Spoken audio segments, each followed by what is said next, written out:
There is a particular kind of silence that lives inside a room where a transaction has just been made, not of goods, not of land, but of a person. It is not a loud silence. It does not announce itself. It settles instead, like candle smoke, slow and gray, into the corners of the ceiling and the creases of the document on the table. It is the silence that follows the scratch of a quill, the silence that follows a man signing a name without once looking at the face of the one being signed away. Alara Voss had heard that silence before. She had heard it in the workhouse when names were called and children disappeared. She had heard it in the parish office when the vicar wrote his careful letters to no one who ever wrote back. She had heard it the night the only man who had ever called her remarkable pressed a sealed letter into her hands and asked her to promise she would not open it until the world made her. She had not known in any of those silences what was being decided about her. She knew now. Pause here for just one moment. You have just walked into the room with Alara. You have felt that silence. You know already that she is not going to beg, and she is not going to break, and the man she is about to face has spent 7 years making himself impossible to reach. What happens between them in the next hour will set the terms of everything. If you are already feeling it, if something in this opening pulled at you, hit that subscribe button right now so you never miss a story from this channel. Smash the like and drop a comment below telling me one word. The one word that describes Alara right now, standing in that office, wearing a dress that belonged to someone else. I want to see your word. I will read every single one. Now the door is opening. The Duke of Vermore has just walked in. She stood in a solicitor's office in London on the coldest night of December 1814, wearing a wool dress that had belonged to someone else, with ink-stained fingers and a face she kept deliberately still, while a dying man sold her to a duke. This is her story, and it is not the story you think it is. It is not a story about a woman rescued. It is a story about a woman who walked into the dark with open eyes, lit it from the inside, and dragged a man out of it, a man who had spent 7 years convincing himself he preferred the cold. If you are the kind of person who likes your love stories easy, you may want to leave now. If you are the kind of person who understands that the most real things are also the most painful, and that what costs the most is almost always worth it, stay. Stay with me all the way to the end. London, December 1814. A solicitor's office after midnight. The candles in Mr. Aldred Finch's office had burned nearly to their brass collars, and the wax that dripped along the candlestick arm had already hardened into the shape of something that looked, if one squinted, like a small and collapsed spine. Alara noticed that. She noticed most things. She noticed that the man seated behind the desk, Mr.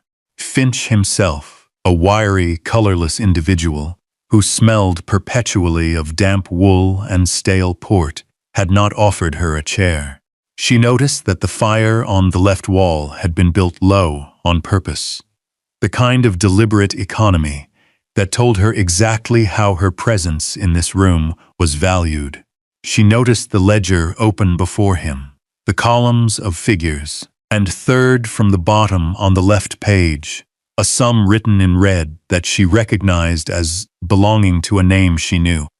Voss, her name, her father's name, or rather, the name of the man who had been her father in the paperwork sense. The man now seated to her right, in a chair that had been brought in specially for him, because he could no longer stand without trembling. Mr. Silas Voss, 53 years old and dying of something the physicians called a wasting disease, which Alara understood to mean his body had decided quietly and without ceremony, that it was finished. He had not looked at her once since they arrived. She was not surprised. He had not looked at her much in the 20 years she had been nominally in his care. He had placed her in the workhouse when she was 4, paid the annual fee from his merchant accounts until his accounts ran dry, and then when the accounts ran dry, and the workhouse demanded either payment or collection, sent word through a letter that Elara had read 3 times because she could not quite believe what it said. The letter said that he was settling the debt. The letter said that the Duke of Vermore had expressed an interest in acquiring A, and here the language grew delicate in that particular way. Lawyers' language grew delicate when they were describing something indecent, an acquiring of a ward of useful skills and no family attachments. The letter said she should pack what she had, which was not much: a dress, a second dress, a pair of boots with a re-soled left heel, a box of documents, and a dead vicar's sealed letter that she carried against her ribs because it was the closest thing she had to a heart. She had packed all of it. She had not cried. She had long since used up her capacity for weeping over Silas Voss. What she had done in the 3 hours before the carriage came was sit in the small room at the back of the workhouse that had been hers for 16 years, 4 feet wide and 6 feet long, with a window that looked onto a brick wall and read everything she could find about the Duke of Vermore. There had not been much in the workhouse's single shelf of newspapers and parish records, but there had been enough. His Grace Theron Calloway, 8th Duke of Vermore, age 32, inherited the title under contested circumstance after his father's spectacular financial ruin in 1807, a ruin so complete that the family estates had been seized, the London townhouse sold, and the entire Calloway name briefly made synonymous with disgrace and fraudulent debt. Theron had been 25 at the time, newly returned from a military commission in the peninsula, and he had spent the next 7 years doing what no one expected, clawing everything back, not through charm, not through marriage, not through the usual aristocratic machinery of alliances and favors, through documented, relentless, completely legal financial warfare. He had rebuilt the Vermore fortune by acquiring debt-entangled properties, restructuring them, and selling them at prices that made other men's eyes water. He had reclaimed the ducal seat in Yorkshire through a legal challenge that took 3 years, and allegedly cost 2 solicitors their practices and 1 judge his nerve.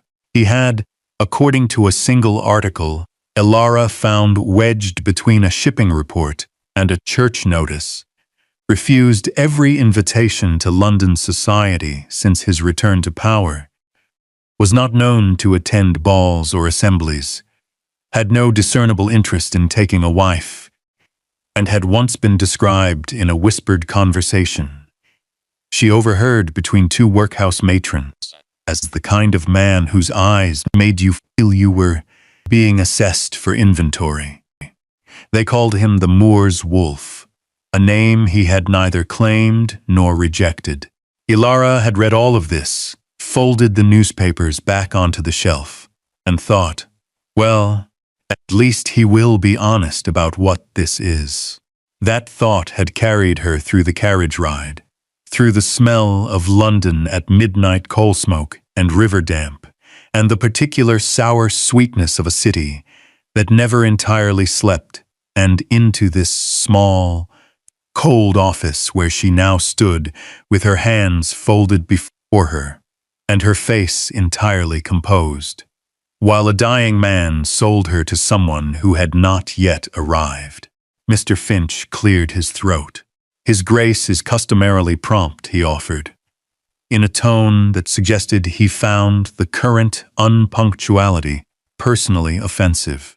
I am not concerned, Elara said. That was not quite true, but her concern was specific. It was not the fear that the Duke would be cruel in the obvious ways, loud, physical, degrading.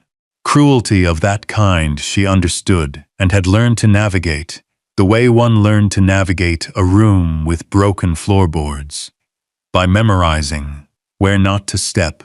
Her concern was more precise. She was concerned that he would be intelligent, that he would see through the composure immediately and use it against her before she had any map of his terrain. The door opened. No knock, no announcement. He simply arrived, the way people arrived when they had never learned to wait for permission. Theron Calloway, Duke of Vermore, was taller than she had imagined. He wore a dark greatcoat that had not been made for ornamentation, but for weather, the shoulders of it still carrying a light scattering of rain. His cravat was correct, but not elaborate. His hair, dark, slightly disordered, suggested he had ridden here, rather than taken a carriage, which struck Elara as either eccentric or impatient, and she had not yet decided which. But it was his face that required a moment to process. He was, by any objective measure, striking. Not handsome in the soft, composed way of society portraits, but striking in the way that geological formations were striking. Too sharp, too permanent, too clearly shaped by forces rather than choices. His jaw was set, his eyes gray, she would later decide, the particular gray of stone in winter light, moved across the room with an efficiency that was not so much cold as simply precise. He assessed Mr. Finch. He assessed Silas Voss, who flinched slightly. He assessed the document on the desk. Then he assessed Elara. It lasted approximately 4 seconds. She held the look without blinking. Something shifted in his expression, not softening, more like recalibration. He crossed to the desk, took the document Mr. Finch presented without being asked, and read it. He read it the way people read things, when they had written the requirements and were checking for errors in the execution. He did not read it the way people read documents concerning another human being. Silas Voss extended his hand to sign. The Duke glanced at him once. Then he looked at Elara. "You will be useful," he said. 4 words, delivered without warmth, without cruelty, without any apparent awareness that they might require anything more. They were an assessment, nothing else. The way a man might say, the horse is sound or the property is viable. Elara heard them. She held them in her mouth like a pebble, testing the edges. Then she said, very quietly, "That remains to be established." Mr. Finch made a strangled sound. Silas Voss went rigid in his chair. The candle on the left sputtered. The Duke looked at her again. Longer this time, 6 seconds, 8. "Sign the document, Finch," he said at last, and turned toward the fire. The carriage that took her to Vermore's London townhouse was not the same carriage that had brought her from the workhouse. This one was heavier, better sprung, and smelled of leather and something faintly mineral the smell. She would eventually learn of the Yorkshire moors in winter, carried in fabric and wool, wherever Theron Calloway went, as though the land refused to entirely release him. She sat across from him in perfect silence. For 6 minutes, she counted. He did not speak. He did not look at her. He read a folded letter by the carriage lamp, his brow slightly contracted, his attention entirely elsewhere. Elara looked out the window at the London streets and thought about the document she had just watched being signed. She had read it upside down while Mr. Finch was fussing with the ink. Because reading upside down was one of several skills she had never bothered to tell anyone she possessed. The document transferred her guardianship. The law of 1814 had no cleaner word for it either. which she found almost admirable in its honesty, from Silas Voss to the Duke of Vermoor, in exchange for the cancellation of a debt amounting to £640. £640. She had filed the number carefully and said nothing. There was a second thing she had read. In the third clause of the document, a line she had not expected. In consideration of services rendered in the management and verification of correspondence and legal records, the ward she was to be employed in an administrative capacity at Vermoor Hall, Yorkshire, at a salary of £20 per annum. She was not being kept, she was being employed. The distinction was not small. She turned this over as the carriage moved, examining it from different angles, the way she examined everything before she decided what it meant. There was, in the act of employing, rather than merely possessing, a kind of contractual acknowledgement that she had a function beyond simply existing on someone else's sufferance. That was either a genuine expression of something like decency, or it was a very precise legal protection, a way of making the arrangement defensible should anyone question it. She looked at the Duke. He was still reading his letter. His profile, lit by the small carriage lamp, was severe and absolutely still. She decided it was probably both. She was given a room on the second floor of the townhouse, at the end of a corridor, that was neither the servants' wing nor the family rooms, but somewhere uncomfortably between. The room was clean. There was a fire already lit, which she noticed and stored away. Because no one had been instructed to light it, she had heard no such instruction, which meant someone had done it in anticipation. And anticipation was interesting. She did not sleep. She sat at the small writing desk by the window and opened her document box. Ilara's relationship with documents was the kind of relationship that most people had with people. Complex, deeply felt, occasionally betraying. She had learned to read at 4 in the workhouse from a primer donated by a church organization that had no idea how thoroughly it would be used. By 8, she could write a fair hand.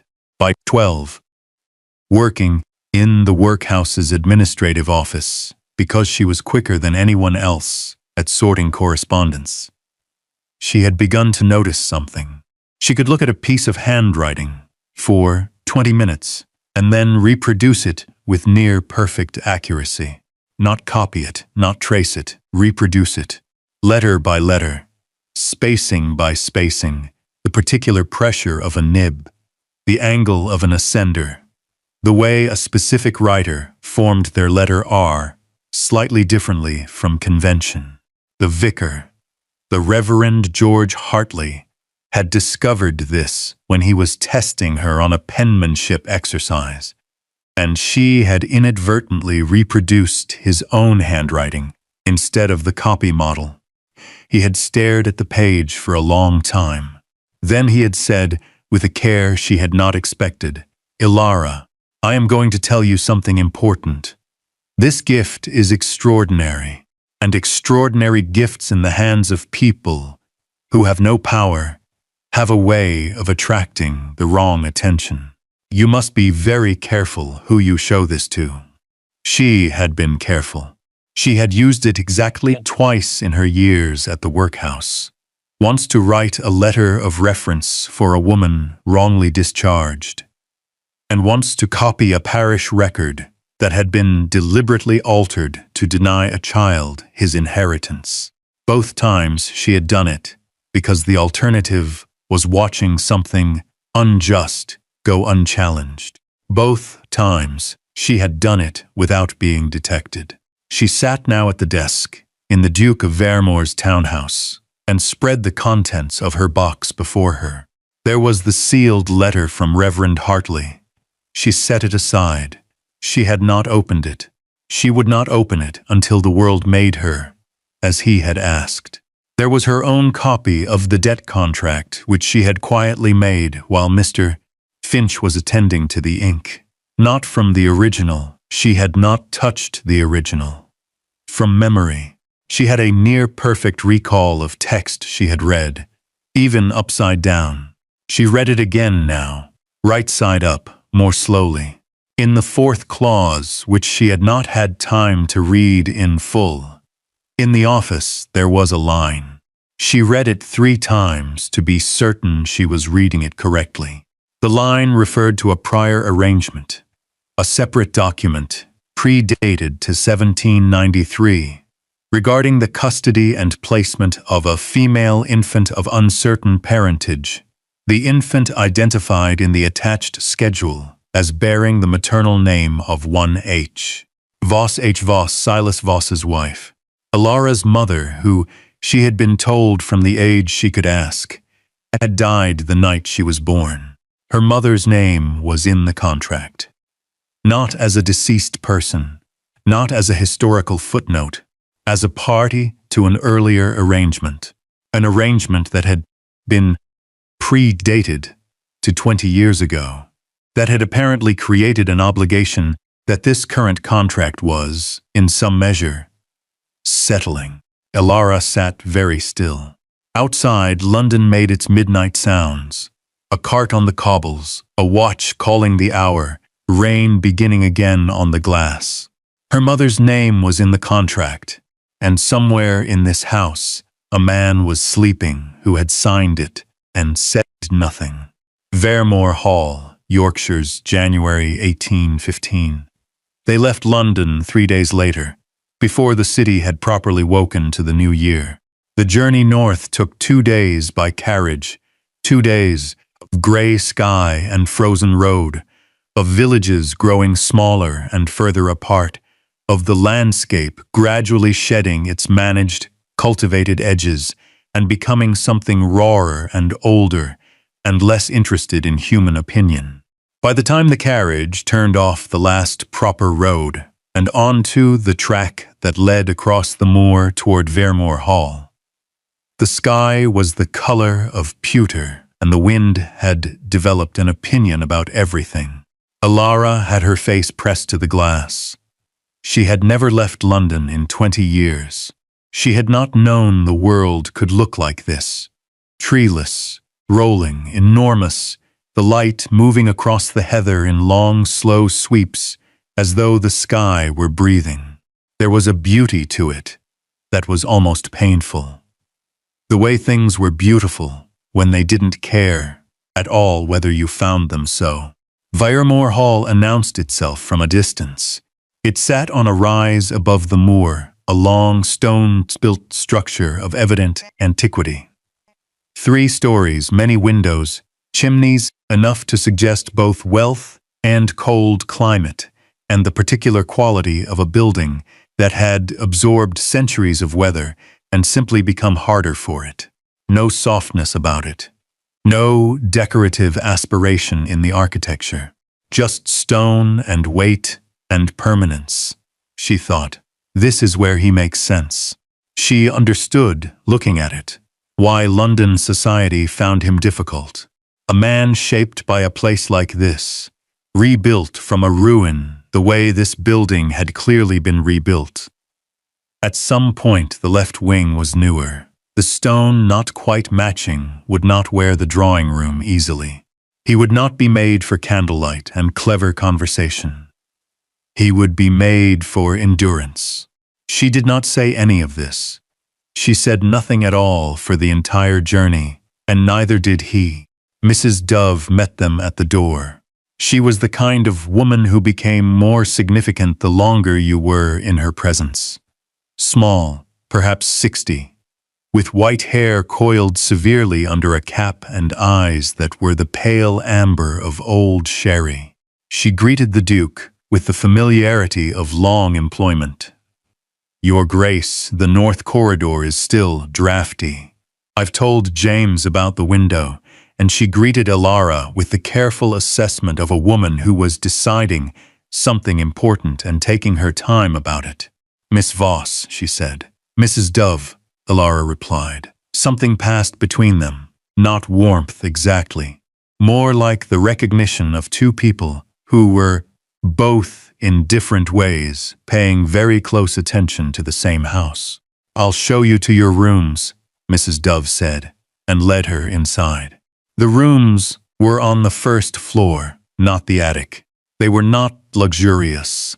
The furniture was old and heavy and suggested function rather than comfort, but they were warm.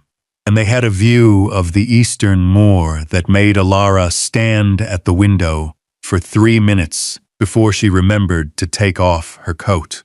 Her work, it transpired, would begin the following morning.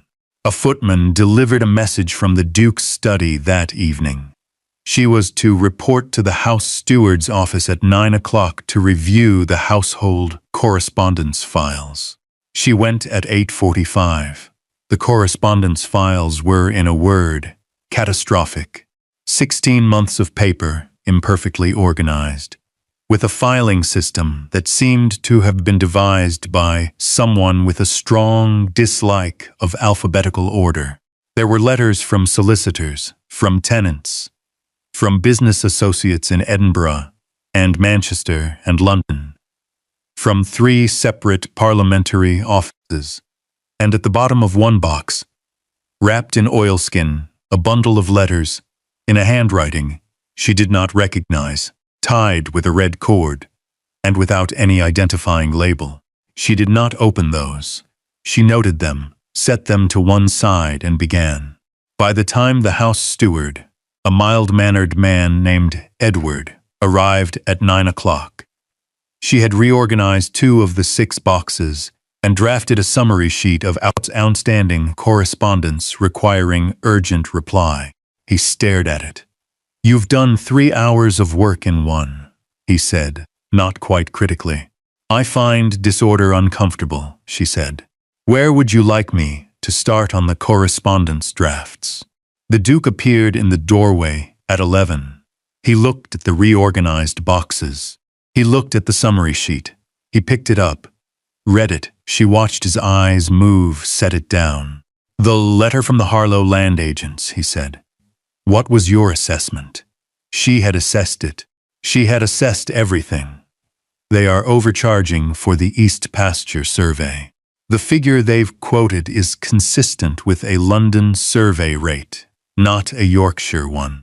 The discrepancy is approximately £12, which suggests either incompetence or the beginning of an attempt to test how closely this estate's books are read." He looked at her. 6 seconds. "Write the reply," he said. "Copy the tone of my previous correspondence with them. The file is in the left box." She found the file. She read 3 letters. She wrote the reply. He came back an hour later, picked it up, read it once, and put it aside to be sent. He did not comment on the quality. He did not thank her. He simply moved on to the next matter, as though the previous one had never been in question. Alara filed this away. She was building a map of him, the way she always built maps of new situations, incrementally, from details, without rushing to conclusions. The way he moved efficiently, without wasted motion, the slight controlled quality of a man who had learned physical discipline from military service and not entirely left it behind. The way he managed the house, staff, not warmly but fairly, never raising his voice, always precise about what he wanted. The way he existed in silence, which was not the silence of emptiness, but the silence of a person whose thoughts were very loud and very well managed. She found quietly, and without meaning to, that she was interested in him in the way she was interested in difficult documents. Not charmed, not afraid, interested. She kept that thought firmly to herself. On the 5th day, something happened that changed the nature of everything. She was copying a household ledger, a routine task, and she had been given a sample of the previous ledger keeper's entries to maintain stylistic consistency. She was midway through the third column when she became aware that her hand had shifted without her deciding to shift it. She was no longer writing in her own hand.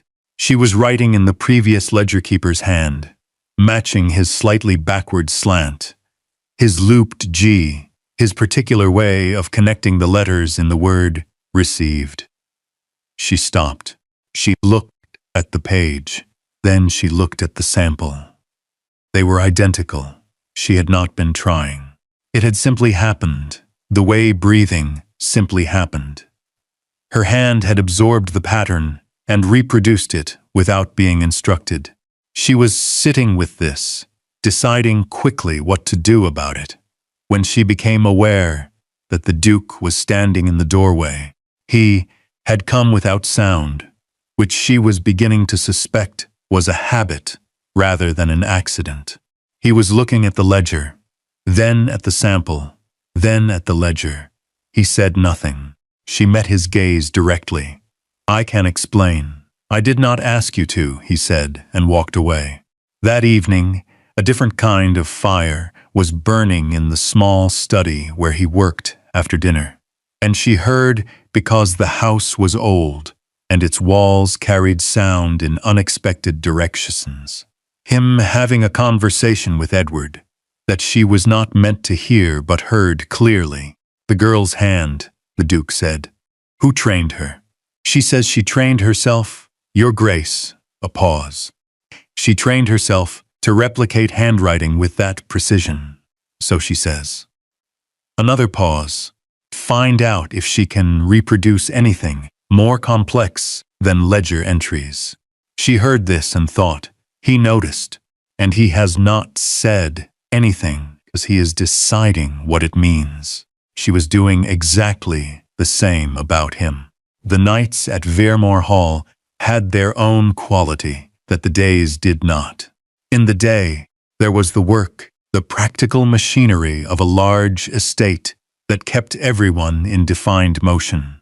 But in the evenings, after dinner, which she ate alone in her rooms, as this had apparently been established as the arrangement without anyone telling her directly, the house went quiet in a way that was not peaceful, but taut, like a bowstring that had been drawn and not released. On the 9th evening, she went to the library. She went because she had exhausted what she had brought to read. And she went at 10 o'clock because she had calculated, from observing the pattern of lamp movements through the corridors, that the Duke usually retreated to his private study by 9 and did not emerge until morning. She had miscalculated. He was there, seated in the large chair by the fire, not reading, simply sitting, with the fire to his left, and a glass of something untouched on the table. Beside him, his eyes directed toward the middle distance in the manner of a man, holding a very difficult conversation with himself. She stopped in the doorway. She considered retreating, but he had already heard her, because his head turned with that trained quickness that told her the military years were never very far below the surface. "I came to find a book," she said. "I'll go." "Stay," he said. Then, as though the word had surprised him, "The library is not locked." She came in. She found a book, A Natural History of the North of England, which she chose partly because it was relevant, and partly because picking it quickly would suggest she was not lingering. She sat in the chair across the fire from him, not close but not aggressively distant either, and opened it. He watched her for a moment, then he returned to whatever internal conversation she had interrupted. They sat like that for 45 minutes. It was, she thought, the most comfortable she had been since arriving at Vermore Hall. Not happy, not at ease, but comfortable in the way that two people were sometimes comfortable when they had silently agreed that neither of them needed the other to perform. When she rose to leave, she said, without planning to, "The fire in my room goes out by 2 o'clock. Is there a way to request a different coal arrangement?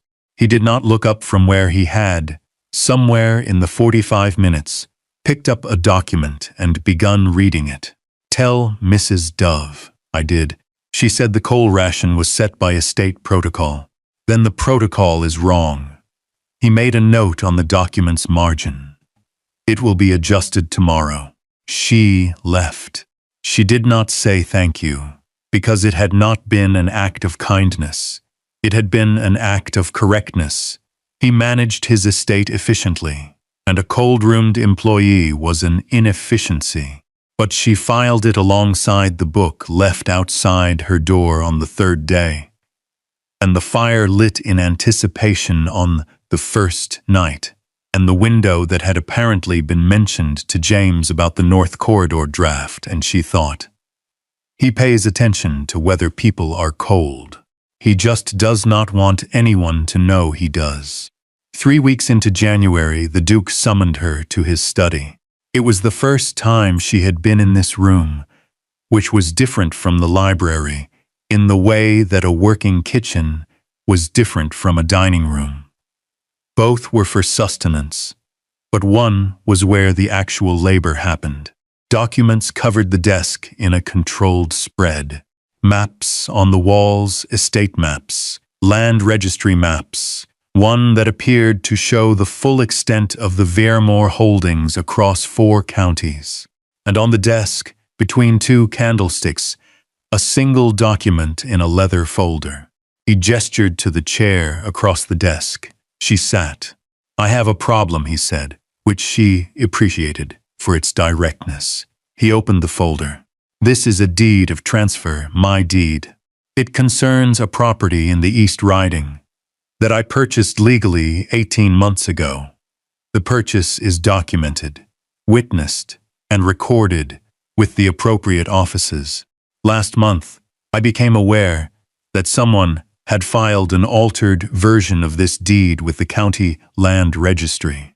The alteration changes the date of purchase by 14 months, which, if accepted as legitimate, would place the purchase prior to a certain legal obligation I was under at the time, one that would have prohibited the purchase and made it void. Elara looked at the document. She did not touch it. Someone forged your deed. Yes, and I want you to examine both documents and tell me whether the forgery can be detected in the physical document, and whether you can produce a certified copy of the original that would hold evidentiary weight in a legal challenge. She looked at him steadily. That is not copying ledgers. No. If I am wrong, if the copy fails scrutiny, your case fails with it. Yes. His voice was entirely level. He had already considered all of this. He was not asking her to take a risk he hadn't measured. She looked at the document again. Who did this? A slight pause. That is not your concern. It is, if they find out what I'm doing, and it becomes dangerous to me. Something moved through his expression, a rapid, internal acknowledgement of something he had perhaps not fully articulated to himself. Lord Prentice Harlow, he said, after a moment that cost him something. My cousin. She had heard the name. Harlow had, in fact, written to her twice since her arrival. 2 letters of the warm, solicitous variety, expressing concern for her comfort, asking if she was well treated, offering, obliquely, to assist her should she find her situation disagreeable. She had not replied, because something in the warmth had felt slightly too rehearsed, but she had kept the letters. I have one question first, she said, before I agree to anything. He looked at her. His expression was not pleased. It was not unpleased. It was the expression of a man who was accustomed to giving orders rather than answering conditions, and who was sitting with the discomfort of understanding that this particular situation had different requirements. Ask it, he said. She said it quietly. My mother's name is in the debt contract, the 4th clause. H. Voss, not as a deceased person, as a party to a prior arrangement from 1793. I want to know what that arrangement was. The fire cracked. Outside, the wind across the moor had picked up again, and the sound of it in the old chimney was like low, sustained music. He held her gaze for a long time, longer than she had yet seen him hold anything. She watched something work its way through him, not guilt. Precisely, but something in the same family as guilt. A recognition of a debt that had been allowed to accumulate. The 1793 arrangement, he said, at last, concerned a woman named Helen Voss, who entered into an agreement with my father regarding the custody of a child she could not keep. She was not a workhouse woman. She was not a servant. She was. He stopped, started again. The arrangement was created to protect both the child and Helen Voss from the consequences of her situation. My father paid Silas Voss, her husband's cousin, to take the child and record the mother as deceased. It was done to prevent a much worse outcome. Alara's hands, flat on the desk, did not move. What worse outcome? That is what I cannot yet tell you, he said, because telling you the rest, before the legal situation is resolved, would place you in danger that I am not prepared to place you in. She looked at him for a long time. My mother is alive, she said. It was not a question. I do not know, he said. I genuinely do not know. I know she was alive 12 years ago. After that, the trail goes cold in ways I have not yet been able to resolve. She had promised herself she would not feel anything large in front of this man until she understood him better. She held to that promise now with considerable effort. I'll examine the documents, she said. Give me the afternoon. She took the folder to her room and did not come out until supper. The forgery was sophisticated, done by someone who had studied ducal handwriting with attention and reproduced the official seals adequately. But there were 3 errors that no amount of attention would have prevented. The forger had used ink that was slightly too pale for the period, suggesting a different manufacturer. The paper's laid lines ran at 2 degrees off the originals, and in the date numerals, the forger had written the year using a continental style of writing the numeral 4, a habit invisible to most readers but unmistakable to Alara, who had spent years cataloging exactly this kind of detail. She wrote her findings in a memorandum. She also produced, by 5 o'clock, a certified copy of the original. That was, she was fairly certain, the finest work she had ever done. She brought both to his study before dinner. He read the memorandum first. Then he picked up the certified copy. He held it under the lamp and looked at it for a very long time. Remarkable, he said. It was the first time she had heard that word in his voice, and it landed differently than when Reverend Hartley had said it.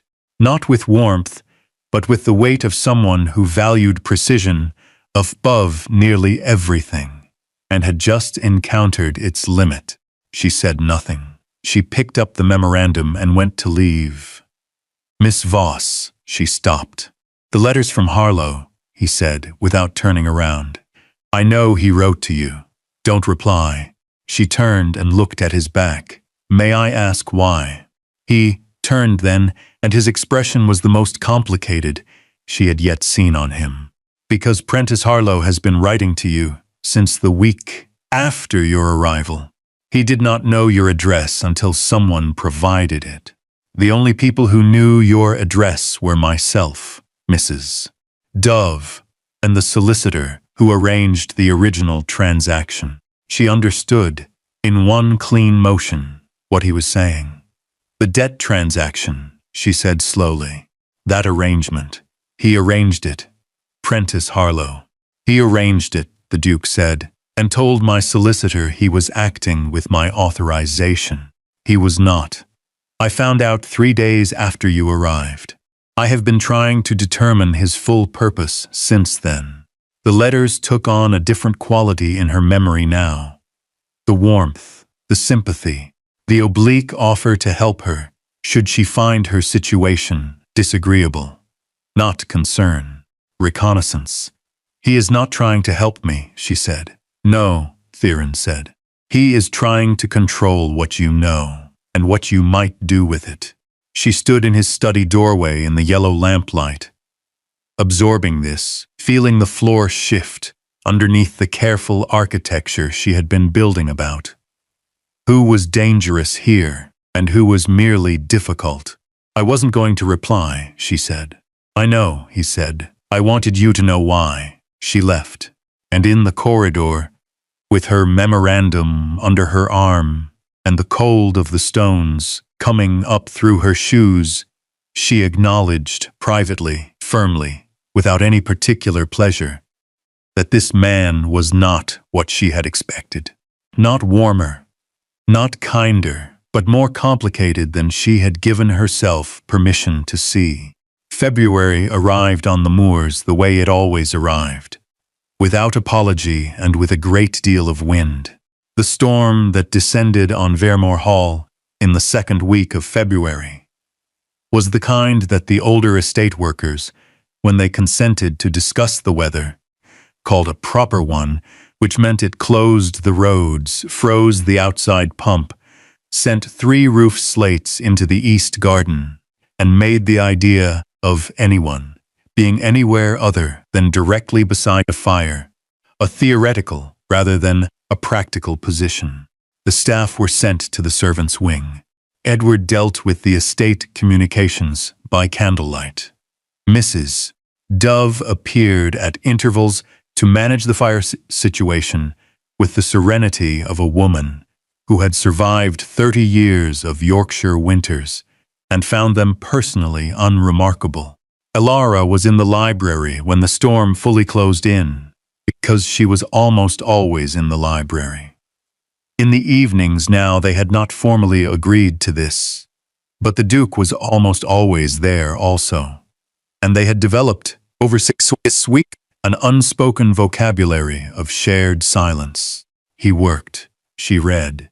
Occasionally one of them spoke, and the other responded, and these exchanges were brief and precise, and gave her more information about him than hours of conventional conversation would have done.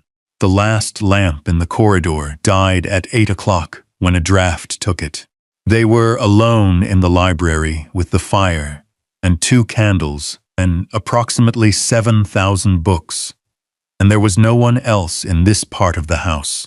She became aware that he was watching her, not with the quick, assessing look she knew from the work sessions. Something slower. You haven't opened that letter, he said. She looked up. He was nodding toward her coat, where the sealed letter from Reverend Hartley lived as it always did, against her ribs. No, she said. How long have you been carrying it? Since October, she considered. He died in October. He gave it to me the night before. He said nothing for a moment. What do you think is in it? Something I'm not ready to know. He accepted this without pressing it, which was one of the things she had come to understand about him. He knew the difference between a door that was locked and a door that was simply not yet open. Tell me about him, he said quietly. She looked at the fire. He was the vicar of St. Giles in the Fields, a very small parish, very poor congregation. He came to the workhouse every Thursday for 11 years to run a reading group for the children, and he saw something in me that I would not have found on my own. He taught me Latin. He taught me logic and rhetoric. He gave me Blackstone's commentaries when I was 14, and told me that understanding the law was the only reliable form of armor a person without money could carry. She paused. He was not a sentimental man. He was not a demonstrative man. But when he gave me the letter, he cried. He said, The truth about your life is in there, Alara. And I am sorry I carried it so long without telling you. I was afraid for you. I am still afraid for you. But you deserve to know it more than I deserve my fear. The fire settled.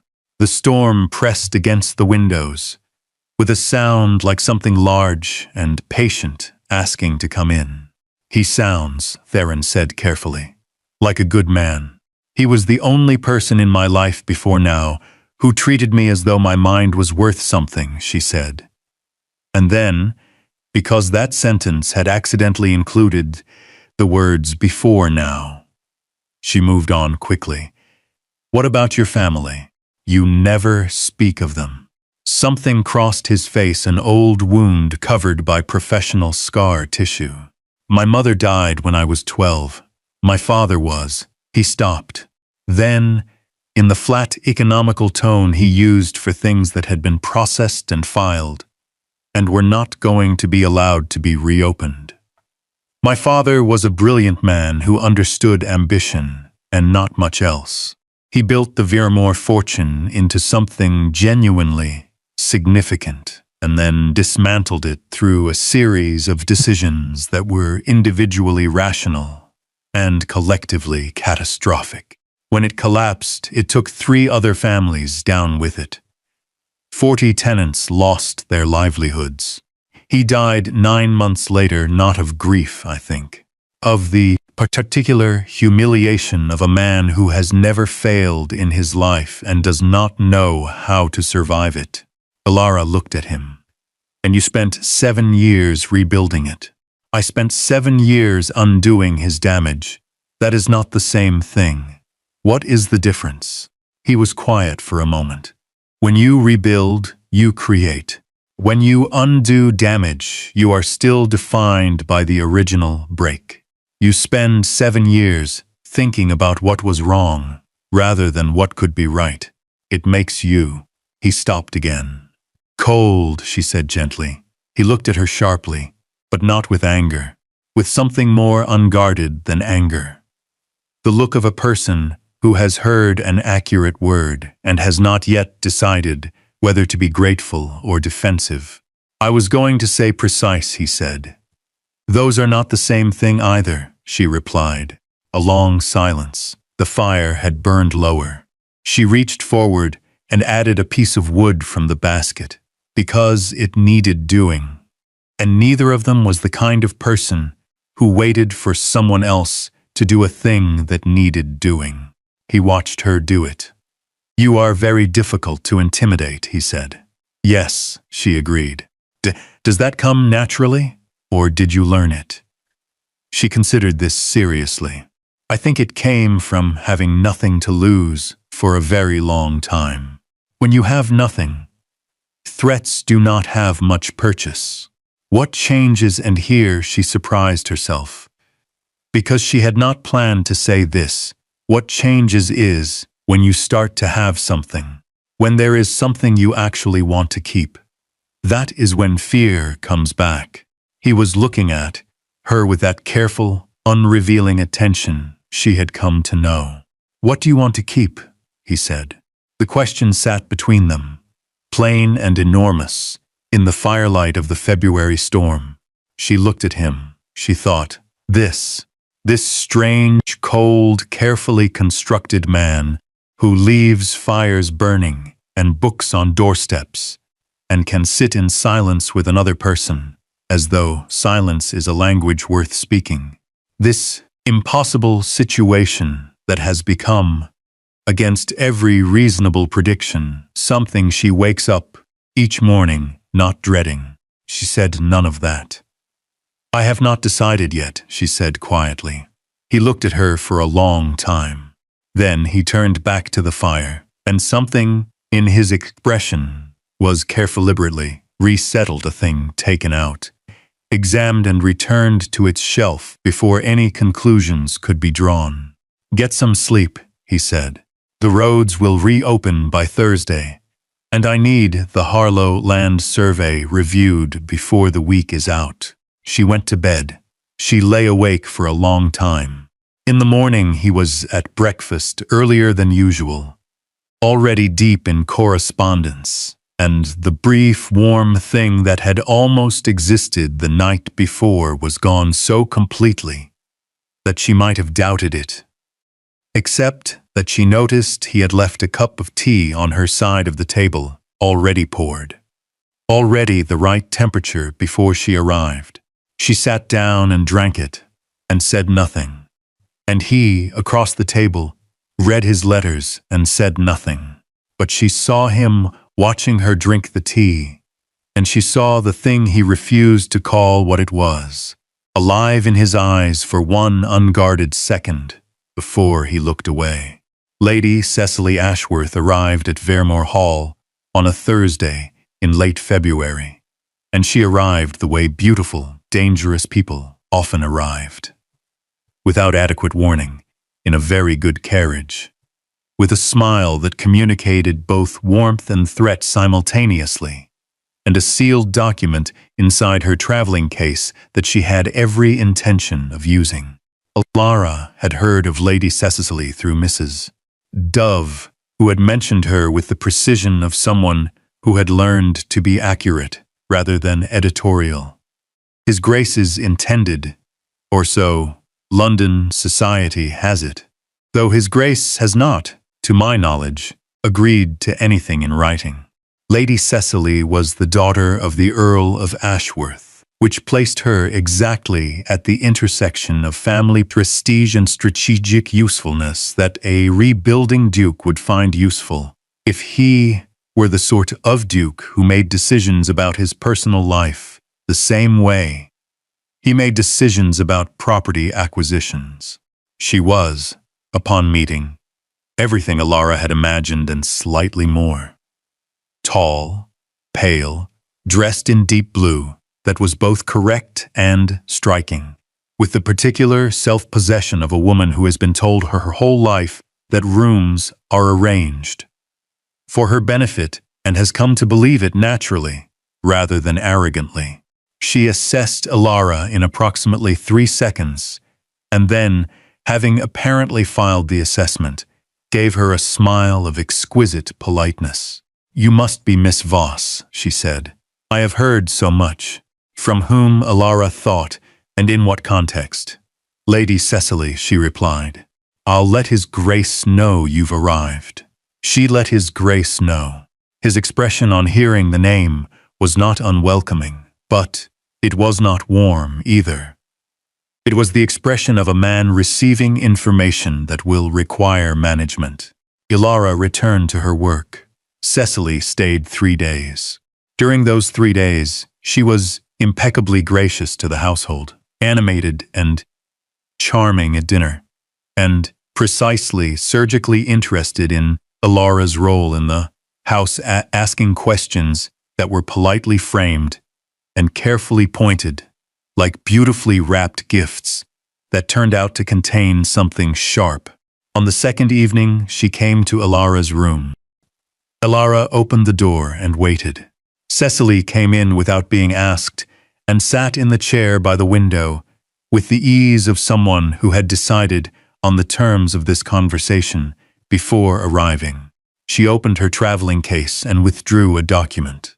"I am going to be direct with you," she said, "because I suspect you would find anything else insulting, and I actually respect your intelligence." "Go ahead," Alara said. Cecily set the document on the desk. It was sealed, and on the outside, in a handwriting Alara did not recognize, was written, "Concerning the identity of the ward known as E. Voss for presentation in the matter of Vermore inheritance." This document, Cecily said, was provided to me by a solicitor who was engaged by the late Duke of Vermore's household in 1793. It contains a sworn statement regarding the parentage of a female infant, placed with Silas Voss, the infant subsequently known as Alara Voss. The statement names the mother. Alara looked at the document. She did not touch it. "And the mother's name," she said, keeping her voice level, "would establish what, exactly?"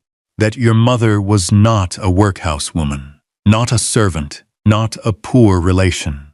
Cecily's voice was still pleasant, still perfectly controlled, that your mother was Helen Hargreaves, before her marriage, the youngest daughter of the Duke of Cantrai, married first to a young officer named Calloway, a marriage later deemed irregular and set aside by her family, and subsequently to a merchant named Voss. The statement names the child born of the first marriage as placed into the Voss household under an assumed connection to prevent a scandal that would have destroyed two noble families. The room was very quiet. Calloway, Elara said. The first Duke of Veremore's youngest son, Cecily said. Yes. The mathematics of it arrived cleanly and completely, the way the most devastating mathematics always did. Without drama, in simple integers. If her mother had been the wife of a Calloway, if the marriage, irregular or not, had produced a child, then she was not merely a ward of uncertain parentage.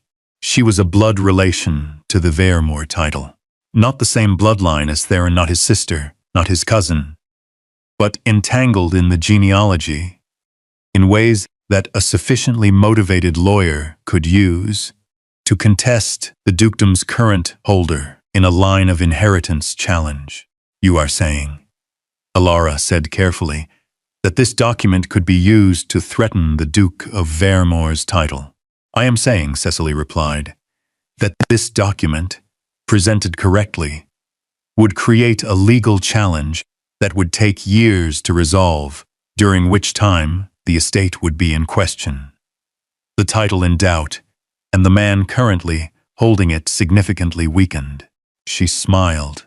The smile was not cruel. It was the smile of a person delivering a business proposition. I can make this document disappear, she said, permanently, in exchange for something very simple. You leave Veremore Hall. You return to London. You accept a settlement, a very generous one, from my family, and you make no further claim on this household, this title, or this man's attention. You go and live your life, Elara, freely and well-funded, and this document ceases to exist. Elara looked at her.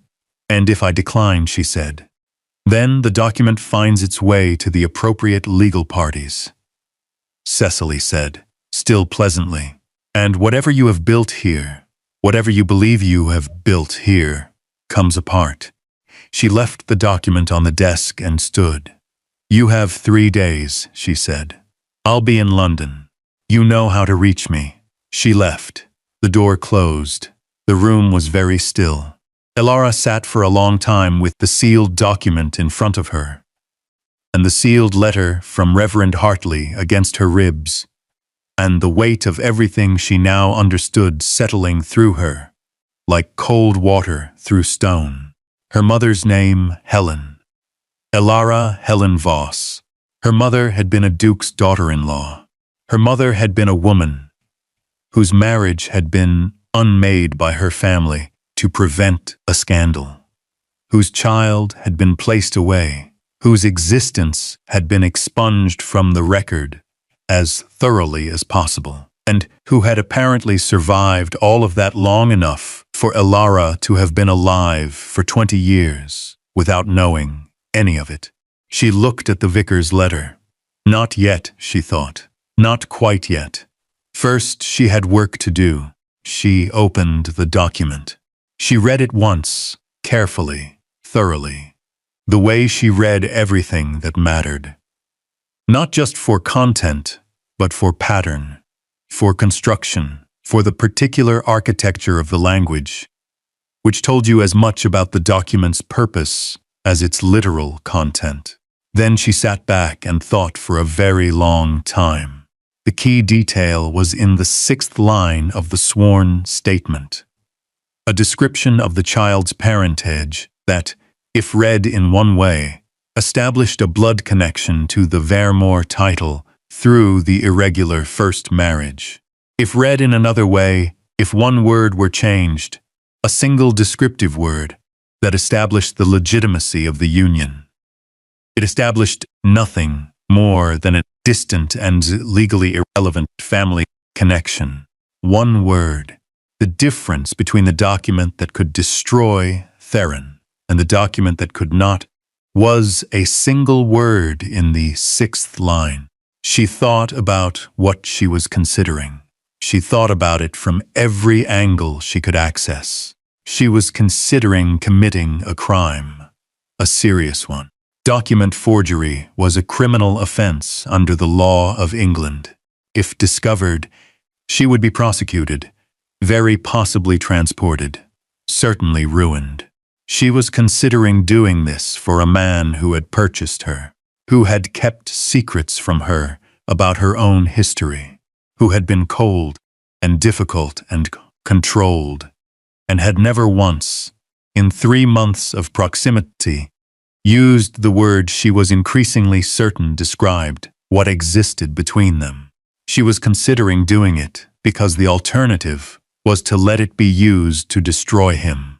Because whatever he had done, however he had managed her arrival, however many things he had declined to tell her until she forced them out, she had watched him for 3 months try in the specific, difficult, unsentimental way that people tried when they had been shaped by damage rather than ease. And she did not believe, with any part of herself, that he deserved to lose everything he had rebuilt because someone else wanted leverage over him. She got up. She went to her supply of writing materials. She always kept her own, because a forger trusts her tools completely, and no one else's, and she began to work. It took 4 hours. When she was done, the document in front of her was, to any eye short of extraordinary scrutiny, the original. The 6th line had been altered. The altered word was perfectly integrated. Same ink color, same pressure, same hand. She had matched the handwriting of the original scribe so completely that the only person in England who might detect the alteration was herself. She set the document into its original envelope. She resealed it with the correct wax, using a seal she had spent 3 hours fashioning from a piece of carved soap and a dipped thread, a temporary seal that would harden to a convincing visual match. Then she wrote a note to Lady Cecily in London. The note said, "I accept your terms. The document is enclosed. I am leaving Vermore Hall." She did not leave Vermore Hall. She sat in her room and waited. Mrs. Dove came to her the following morning. The old housekeeper came in. Without knocking, she had always had that quality, the ability to enter a room as though she had always been partially inside it, and sat in the chair by the window, with her hands folded, and the amber eyes that missed nothing fixed on Alara, with an expression of old sorrow and long-delayed purpose. "I have been carrying something for 22 years, Mrs. Dove said, and I believe the time for carrying it is over." Alara waited. "I knew your mother, Mrs. Dove," said Helen. "She was not what you might expect. She was not a tragic figure, not fragile, not undone by what was done to her. She was extraordinary, and that was the problem. Extraordinary women without money or legal standing in 1793 were not safe, especially not when they had married into a family that wanted the marriage unmade. The Calloways," Alara said, "the late Duke, the current Duke's father. He did not order the marriage unmade out of cruelty. I believe he thought he was being practical. Helen's family had agreed to a secondary match that would benefit both families more, and the first marriage to James Calloway, the Duke's 3rd son, had been made without the family's knowledge or blessing. The Duke had it set aside through a private legal arrangement. James Calloway accepted it not happily, but he accepted it. Helen did not have the power to refuse. And the child," Alara said. Her voice was steady, She was proud of its steadiness. The child you were placed with the Voss household. I arranged it. The Duke paid. Helen was told you were being cared for, and she could not contact you directly, because any contact would revive the scandal and make your situation worse. Mrs. Dove's expression did not change, but something in her voice told Alara that this woman had not been at peace with this account for 22 years. I believe she was told you were comfortable. I believe she was given very little accurate information about the workhouse. Alara took a breath. Where is she now? In Edinburgh. She has been in Edinburgh for 14 years. She remarried a Scottish merchant, a decent man who knew her history and did not flinch from it. She was alive and well the last time I had word, which was 8 months ago. Alara looked at her hands. She looked at the sealed vicar's letter, still unopened, on the desk. The Duke, she said, Theron. He knew all of this when he signed the debt contract. Yes, Mrs. Dove said. He had known for 2 years. He found the original papers when he was reconstructing the estate accounts, buried in his father's private files. He identified you through parish records and workhouse documentation. He acquired the debt contract to remove you from the Voss household specifically because Silas Voss had begun to make private inquiries that suggested he was planning to use your existence as leverage, sell what he knew about your parentage to whoever would pay most. He could have simply told me, Alara said, and the sentence came out quieter than she had intended. Mrs. Dove was quiet for a moment. He could have. He didn't, because she paused, choosing her words. He told me, when you arrived, that he needed to understand the situation fully before he said anything that could not be unsaid. He needed to know whether Prentice's involvement in arranging the transaction was protective or predatory. He needed to verify the documents himself before he asked you to carry the weight of them. And he needed another pause longer. He needed to know what kind of person you were, not out of cruelty, because he intended to tell you the truth, and he wanted to know whether you were safe to tell it to. The candle on the desk had burned down a full inch. He has been trying to protect you, Mrs. Dove said, in the only language he has ever had, which is, I admit, a very difficult language to learn to read. Alara sat with this, all of it, the weight of it, the complexity of it, the particular quality of rage and relief, and something much larger than either that was building in her chest and pressing outward. She looked at the vicar's letter. She broke the seal. Reverend George Hartley had been a careful man. His letter was 4 pages, written in the small, precise hand she knew as well as her own. He had taught her to write against that hand, side by side, until her natural script had taken its own shape away from it. The letter told her most of what Mrs. Dove had just told her. But it told her one thing more. It told her that he had known her mother, that he had met Helen Calloway, as she had then briefly been in 1793, when Helen was 20 years old, frightened, and attempting to verify through the church registers that her marriage had, in fact, been legally performed. He had verified it. He had, in fact, recorded the verification in the private church record that preceded the civil documentation. The marriage had been legally performed.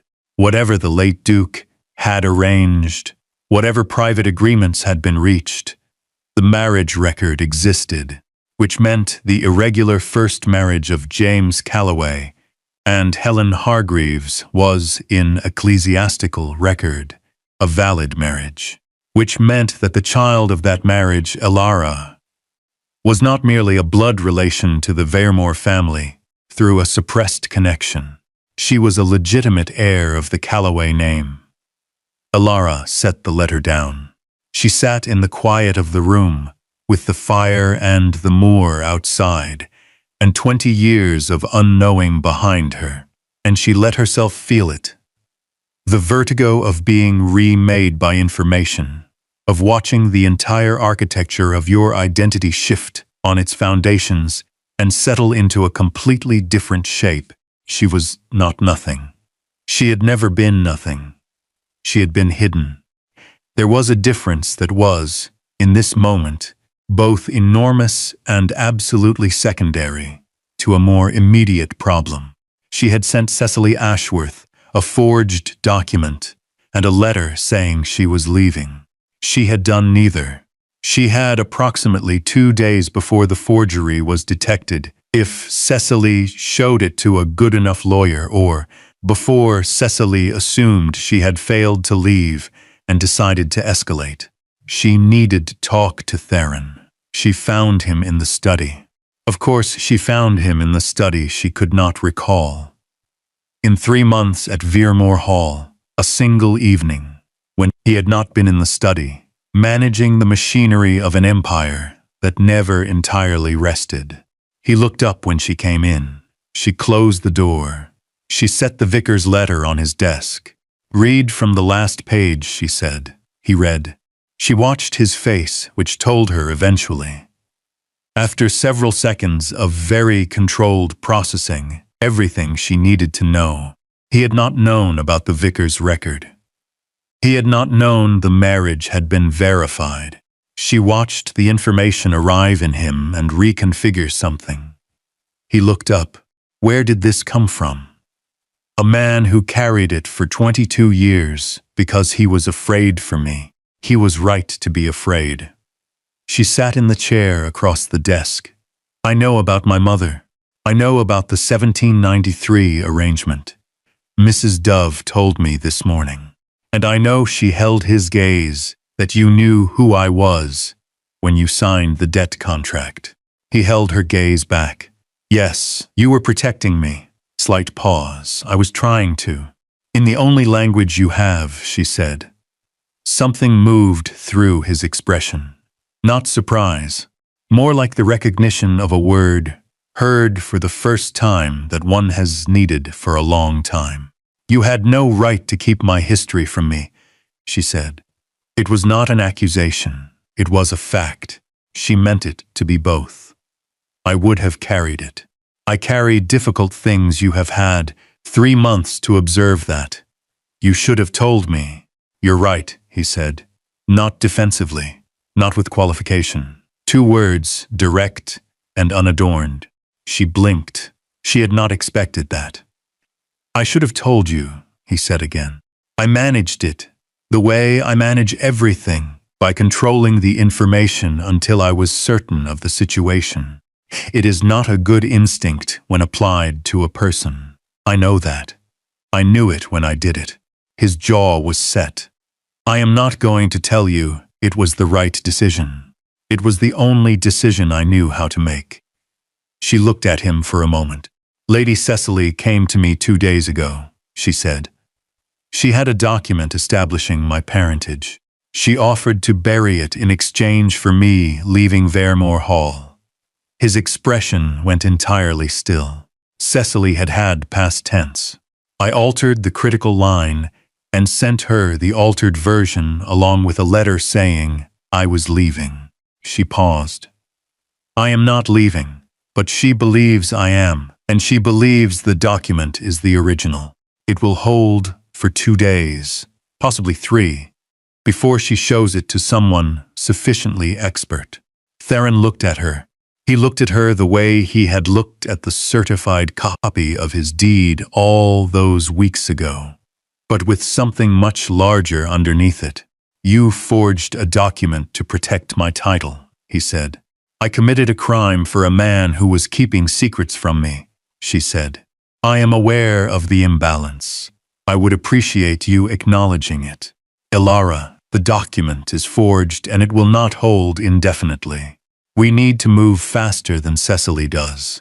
The vicar's record, the church registration, is the original source.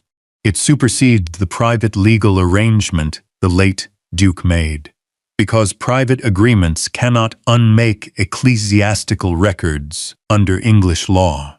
If we file that record with the correct authority before Cecily moves on the altered document, she has nothing left to work with. He was looking at her with an expression she had not yet seen on him. Not the cold assessment, not the careful management. Something unshielded.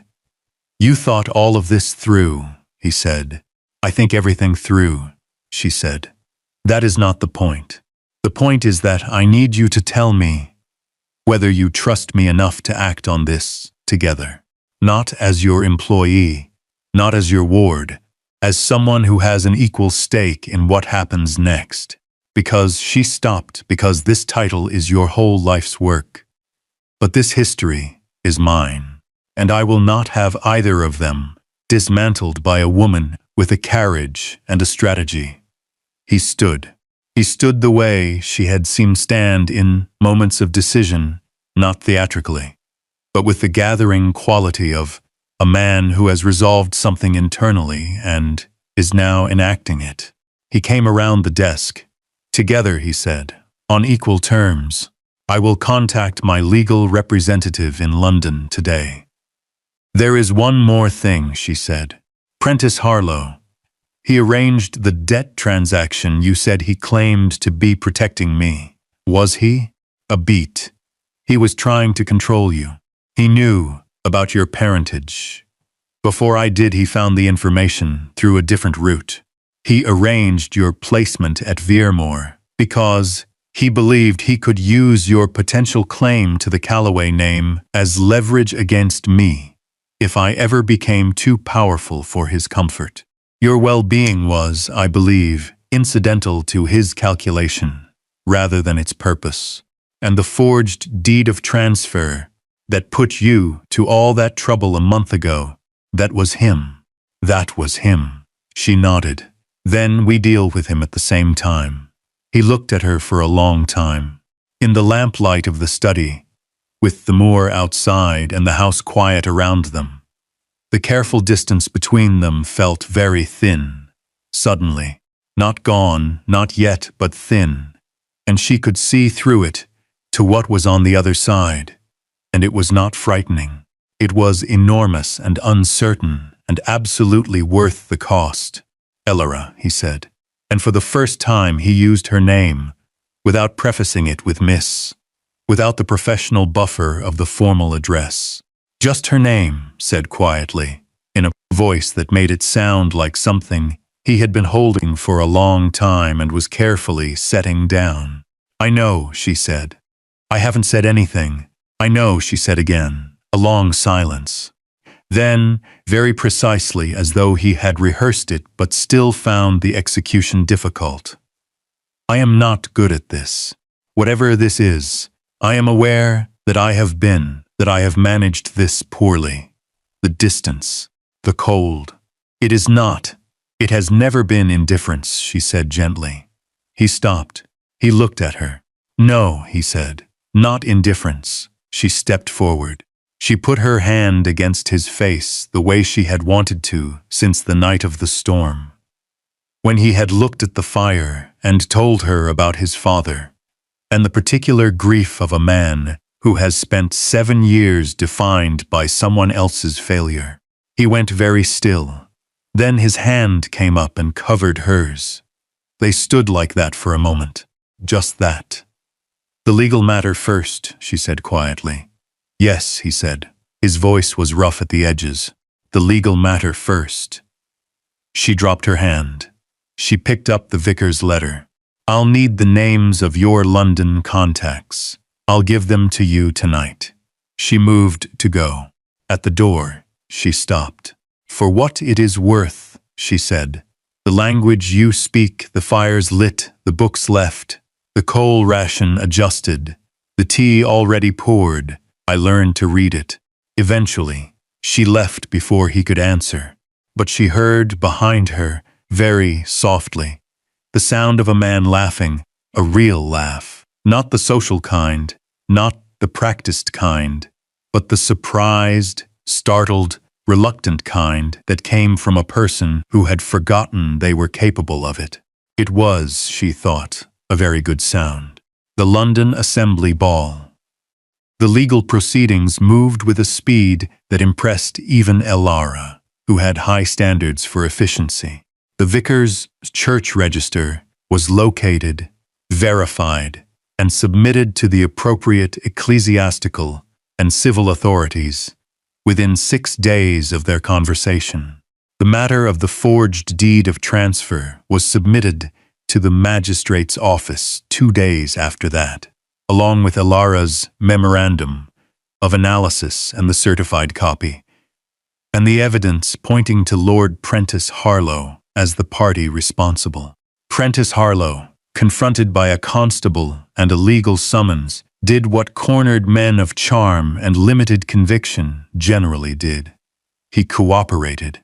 He confessed to the deed forgery, to the arrangement of the debt transaction without the Duke's knowledge, and most significantly to having provided Lady Cecily Ashworth with the document concerning Elara's parentage, which he had obtained through a paid informant in the late Duke's solicitor's office.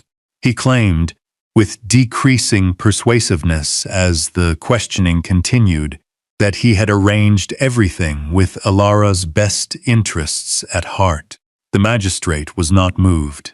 Lady Cecily Ashworth received the forged document Elara had sent. She took it to her family's solicitor.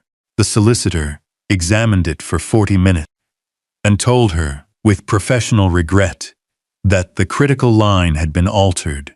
He could tell, he said, because the ink application in that specific section was, while extraordinarily accomplished, fractionally different in pressure distribution from the surrounding text. It had taken him 40 minutes of close examination under 3 lamps to detect it, but detect it he had. Cecily's position, having been built on the leverage of that document, collapsed without it. She could not present the original, because she had not known the original had been altered before she sent it out. The strategy was finished. Elara was reliably informed by Edward, furious in the particular, cold, contained way of a person who has lost a very clever game and cannot quite understand how. What remained, at the end of the legal proceedings, was a question of public record.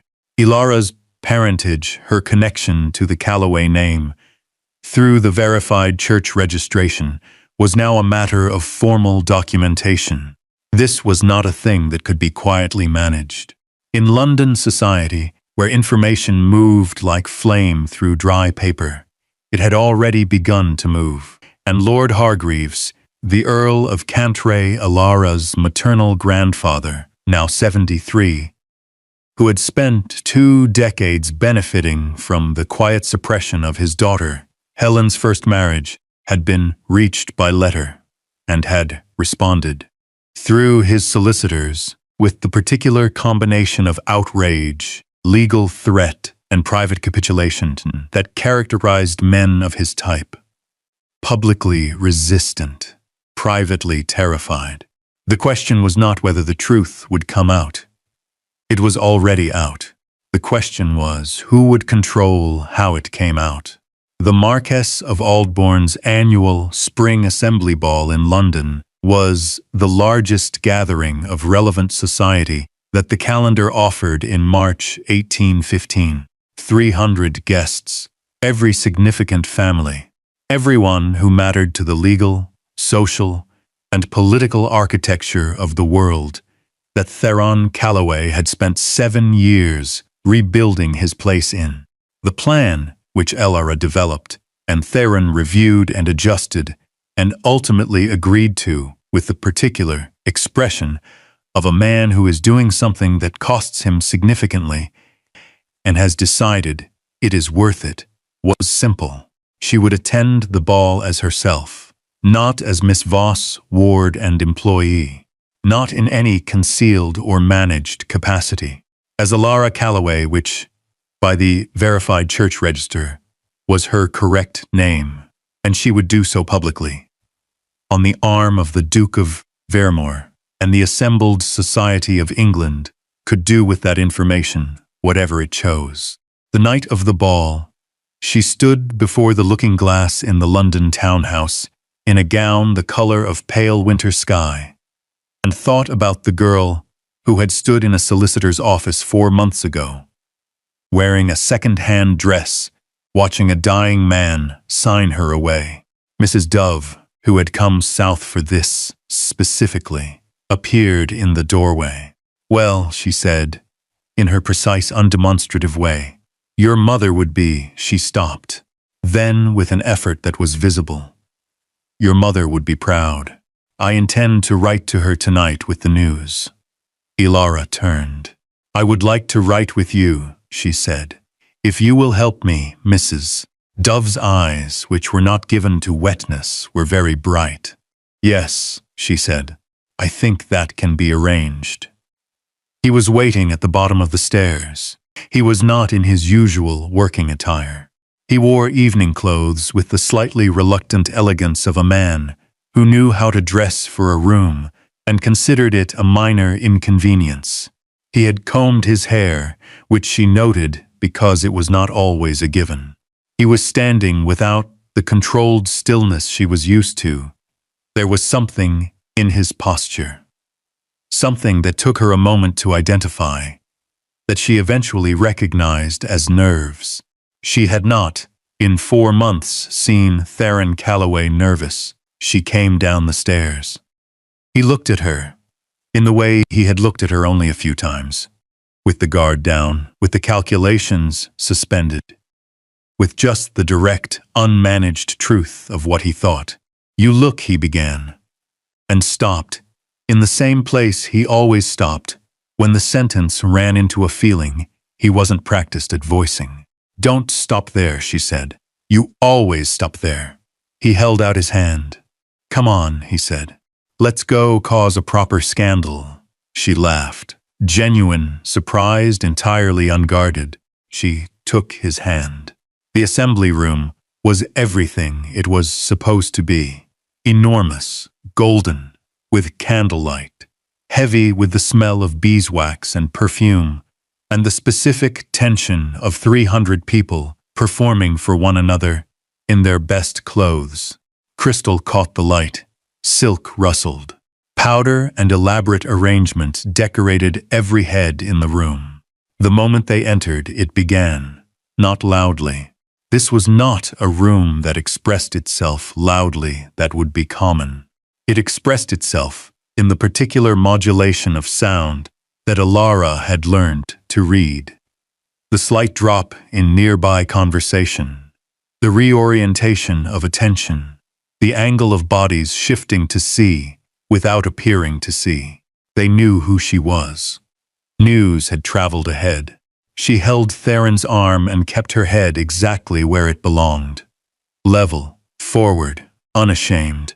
The first to approach them was Lord Aldbourne himself, their host, a good-humored man who Ilara had been told generally preferred to smooth situations over rather than allow them to develop dramatic edges. He greeted Theron warmly. He looked at Ilara with the careful consideration of a man re-evaluating a situation. "Miss, forgive me. I am told the correct address is Miss Calloway's," he said, with more grace than Ilara had expected. "It is," she said. "Though I have answered to Voss for 20 years, and I don't expect the adjustment to be immediate." He laughed. The laugh was genuine. "I find I like you enormously," he said, and moved them into the room. The Earl of Cantray was present. He was standing with his family on the far side of the room, and when he saw her, a series of expressions moved across his face in rapid succession, ending somewhere between resignation and something that might, eventually, become the beginning of conscience. He did not approach, but he did, Ilara noticed, stop talking to the person beside him and watch her cross the room. And his expression was not entirely without pain. She looked at him directly and evenly. She did not smile. She did not glare. She simply let him see her, clearly and completely, and continued walking. Lady Cecily was also present. She was across the room in a deep green gown, standing with a group of women, and she saw Elara at the same moment Elara saw her. For 1 second, the social mask dropped, and something real showed through, not quite regret, but the complicated expression of a person who has played a game badly and knows it. Then the mask went back. She turned slightly away. Elara let her. It was not forgiveness, not yet, perhaps not ever entirely, but she had learned from a dying vicar and a cold duke and 20 years of making do with less than she deserved, that carrying rage was expensive, that there were better uses for her energy than maintaining a grudge against a woman who had simply, in the end, miscalculated. The evening progressed through dinner, through conversation, through the particular social machinery of a London assembly that Elara navigated with an intelligence sharpened by everything the workhouse had made her, and everything Vermore Hall had taught her. She was not performing. She was simply being clearly, completely, without apology. And Theron, at her side through all of it, was not performing either. He was present in a way she had never seen him in public. Not managing the room, not calculating angles, not wearing the cold precision of the Moor's wolf like armor. He was simply there, with her. And the difference was visible to anyone who had ever seen him at a public occasion before. Several people remarked on it, most of them to each other in undertones. But Lord Aldbourne, who was perceptive, said it directly to Theron near the end of the evening. "I don't know what's happened to you, Calloway, but whatever it is, keep doing it." "You were becoming alarming," Theron said, with a straightness that surprised even Elara. "I've been educated." Then, because the orchestra had begun, and several couples were moving toward the floor, he offered her his hand. The second dance she had ever had with him. This time, he did not need her to hold him up. He danced well. She had not known this, had not had occasion to discover it at the reception months ago, when that dance had been about survival rather than pleasure. He danced the way he did everything that he had committed to, with complete attention, without self-consciousness, with the quality of a person who was, for once, exactly where he intended to be. She looked up at him. He was looking back. "I want to say something," he said. "Say it," she said. "I have been wrong. About a great many things. About the value of walls, and the possibility of a life after damage, and the difference between protecting someone and controlling them." He turned her, and the music carried them, and his voice was steady and low. "I want you to know that I understand the difference now, and I want you to know that what I feel, what I have felt since the library, since the storm, since long before I was prepared to admit, it is not gratitude, and it is not management, and it is not strategy." She looked at him. "You are not going to say the word," she said. "I am going to say the word," he said. "When we are not in the middle of 300 people." She laughed again. It happened to her often now, this laughter, this easy, unself-conscious thing that had been so rare for so long. "That is extremely cowardly for a man they call the Moor's wolf." "The Moor's wolf," he said, with an expression that was definitively amused, "has had a complicated year." She stepped closer, close enough that their conversation was entirely private in the middle of all that light and company. "Then say it quietly," she said. "I won't tell anyone." He looked at her. The gray eyes in the candlelight of the assembly room were not cold. They had never really been cold, she thought. They had been guarded, and guarded things, once opened, had a depth that surfaces never showed. "I love you," he said, quietly, directly, without ornament, the way he said everything that mattered most. I have loved you since the February storm, and I was too much of a coward to know what to do with it. She held that for a moment. She did not want to rush it. Some things needed to be felt at full weight before you answered them. The word coward, she said, coming from you in particular, is something I will be finding amusing for some time. That is not the response I was hoping for, he said. I love you, she said, since the library, possibly before. She paused. I was also a coward. The symmetry is, I think, appropriate. He stopped moving, entirely. In the middle of the dance floor, with 300 people around them, and the music still going, he simply stopped. He looked at her. Then, he did the thing she had not expected from a man of his particular self-containment. He raised her hand and pressed his lips to her knuckles, and held them there for a second that lasted, somehow, considerably longer than a second.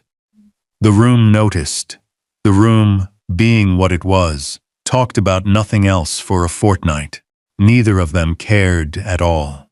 The weeks that followed were the quietest in the best sense, full of the particular work of two people learning to be together without performance. The legal matter resolved with a thoroughness that satisfied even Ilara's exacting standards. The church record was formally entered into civil documentation. Lord Hargreaves, faced with a choice between private acknowledgement and public humiliation, chose the former and sent a letter through solicitors. Because he was not yet brave enough to do it himself, that constituted, if not an apology, at least an acknowledgement. Ilara read it once and filed it. She was not ready to respond to it yet, and she was comfortable with not being ready. Prentice Harlow was prosecuted for the deed, forgery, and fined significantly. He was not transported, which Ilara felt was perhaps more mercy than he had extended to others. But she did not make that argument.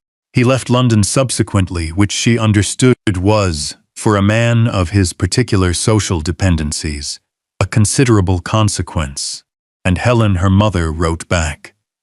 The letter came from Edinburgh, 3 weeks after Mrs. Dove sent the news, and it was written in a hand that Ilara recognized, with a shock that she had not anticipated, as related to her own. The same slight tendency in the ascenders, the same spacing. Not identical. Helen had had her own life, her own development, 20 years of a different hand. But the echo was there, unmistakable. The letter was 2 pages. It said, in the clean, direct language of a woman who had spent 20 years choosing precision over sentiment, because sentiment had proven dangerous, that she had thought of her daughter every day, that she had been told a version of Ilara's circumstances that bore little resemblance to reality, and that she had trusted, wrongly, that she was being given accurate information, that she did not expect forgiveness to be easy or immediate, and did not ask for it, that she simply wanted Ilara to know she was known, that she had always been known. Ilara read the letter 4 times. She did not cry until the 3rd time, and by the 4th time, she was already drafting her reply. They were married on a Tuesday in April. Not in a London church with 300 guests, in the small chapel on the Veermore estate, with the moors visible through the east window, wearing the pale winter sky gown with Mrs. Dove's pearl pins in her hair, with Edward and Mrs. Dove and the estate chaplain as witnesses, and Theron in his usual dark coat, because no one had managed to convince him that a wedding required anything different, and she had, by this point, stopped trying. There were no politics, no performance, no strategy. When the chaplain read the words, they listened to them as though they were the first people who had ever been asked these questions. which in the most important sense they were. When she was asked if she took this man, she looked at him, this difficult, precise, reformed and still imperfect man, who had spent 7 years building walls and 4 months letting her dismantle them. And she said yes with her whole self. He said it back in a voice that was, she noted, not entirely steady. She found that perfect. Afterward, in the study that had been the setting of so many crucial conversations, there was a document on the desk. Not the debt contract, not the forged deed, not the church register or the legal declaration of parentage, or any of the papers that had shaped the last 4 months.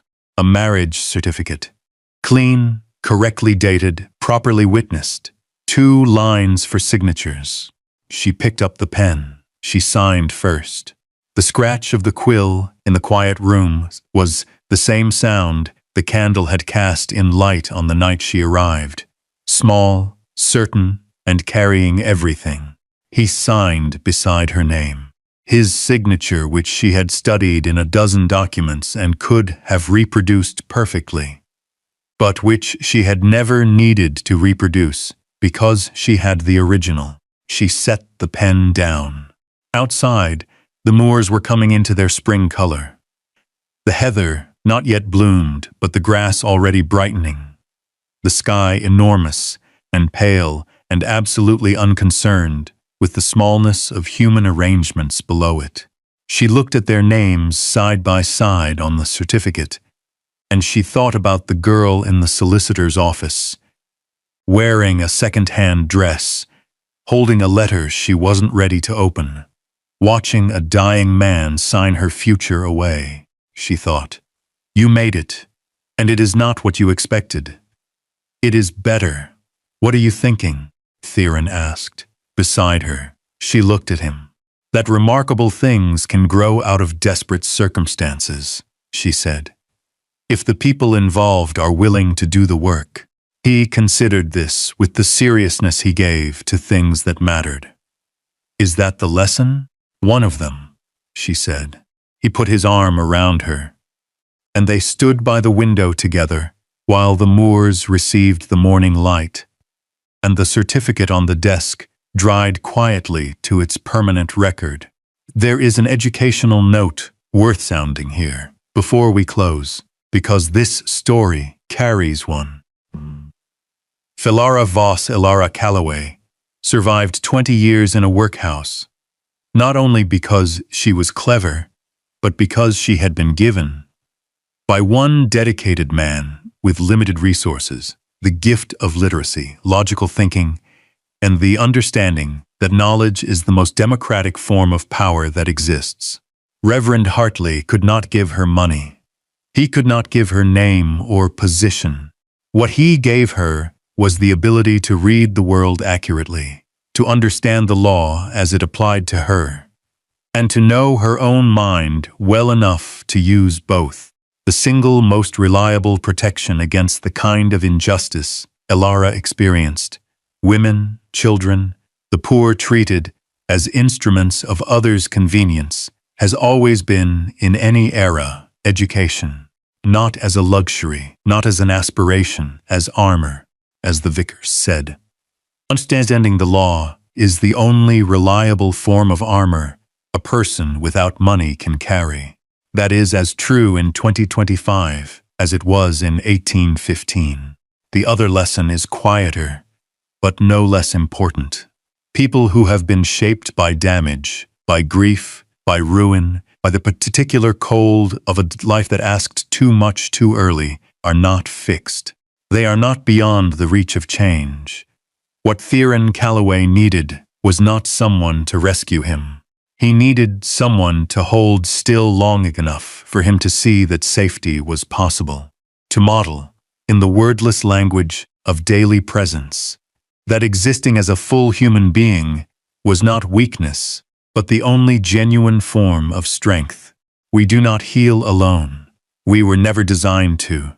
And the people who insist most fiercely on their self-sufficiency are almost always the ones who most need someone to sit quietly on the other side of the fire are and read a book, and not require them to be anything other than what they are, which is, perhaps, the beginning of all the real love stories there have ever been.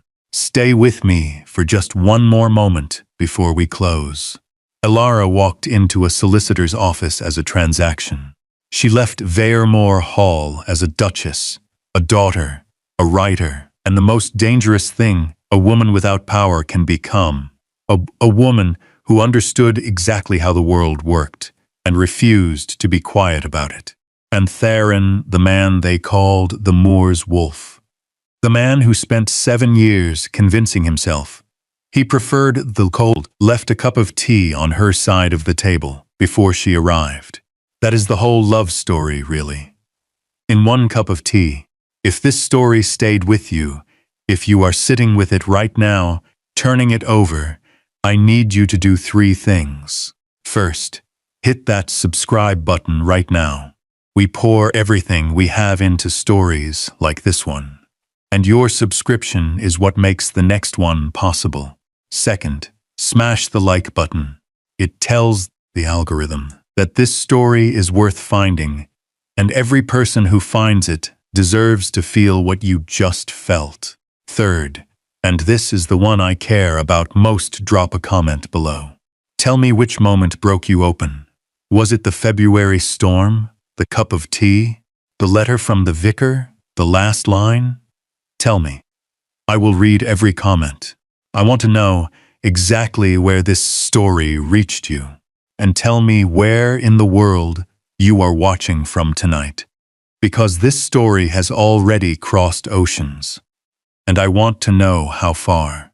Elara Calloway, Duchess of Veremore, kept her writing materials on the left side of the desk in the library for the rest of her life. She never forged another document. She never needed to. What she did in the years that followed was write letters to legal organizations advocating for workhouse reform, correspondence with parliamentary members regarding the conditions of institutional childcare, and eventually, under a modest pseudonym, a series of articles in a London review that became quietly famous for their lucid, precise, and devastating analysis of the ways in which the law of England was used not to protect its most vulnerable inhabitants, but to define and limit them. People who read those articles said, "Whoever wrote these understands exactly how power works." She did. She had been on the receiving end of it for 20 years, and she had spent the rest of her life making use of everything it had taught her. Theron read every article the night it was published. He never commented on them directly, but on the evening after the third one appeared, she found a new book on her side of the library table, a comprehensive survey of current parliamentary proceedings with a note in his handwriting that said only, for the 4th article, I think Chapter 7 is relevant. She wrote the 4th article. Chapter 7 was, in fact, exactly relevant. She smiled when she read it. He was in the room when she smiled. He looked up from his correspondence. And then, because he had spent the better part of a year learning to let himself, he smiled back. In Edinburgh, Helen Calloway, who had taken back the name when the law finally permitted it, read the articles too. She did not know for several years that they were written by her daughter. When she finally asked, in a letter, whether she might know the author, Elara wrote back, "Yes, I believe you might." Their correspondence begun cautiously, and becoming, over time, one of the great consolations of both their lives, filled 11 volumes before Helen died in 1841. Elara kept every letter. Her daughter, born 1817, named Hartley, after a vicar who had carried a secret faithfully for 22 years, read them all. Mrs. Dove stayed on at Veremore Hall until she was 80, at which point she retired with a pension that would have made Silas Voss weep, to a cottage on the estate grounds, with a garden she had apparently always wanted. She remained an accurate, undemonstrative, deeply necessary presence for the remaining 7 years of her life. Prentice Harlow, last heard of in 1819, was reportedly running a modest property business in Bath. He was not particularly successful. He was not particularly unhappy. He was, by most accounts, average, which was, Ilara thought, a perfectly appropriate consequence for a man who had tried to be exceptional by making others smaller. The marriage certificate, signed in April 1815, in the study at Vermore Hall, and was kept in the same locked box as the vicar's letter, and Ilara original memorandum on the forged deed, and a pressed piece of Yorkshire heather that she did not remember putting in there, but which had been present since some point in the first spring. The candlelight, when Theron lit the study lamp in the evenings, still fell on the same walls, the same desk, the same 2 chairs at opposite sides of the fire. Different people now in the same chairs. Better ones, maybe. In the only way that counted, not perfect, not finished, but willing. Willing to keep going. Willing to be known. That is how it ends. That is how it began. And if you know someone who needs a story like this one tonight, someone who needs to be reminded that remarkable things can still grow out of desperate circumstances, send it to them. That is the only thing we ask. Subscribe, and we will see you at the next story.